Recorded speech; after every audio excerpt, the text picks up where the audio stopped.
اور جب ابراہیم نے اللہ سے عرض کیا کہ اے پروردگار مجھے دکھا کہ تو مردوں کو کیوں کر زندہ کرے گا،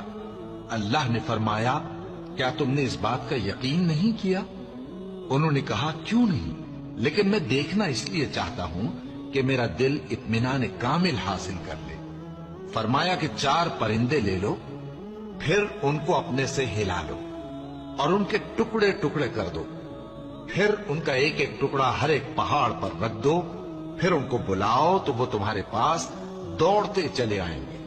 اور جان رکھو کہ اللہ غالب ہے، صاحب حکمت ہے۔ جو لوگ اپنا مال اللہ کی راہ میں خرچ کرتے ہیں ان کے مال کی مثال اس دانے کی سی ہے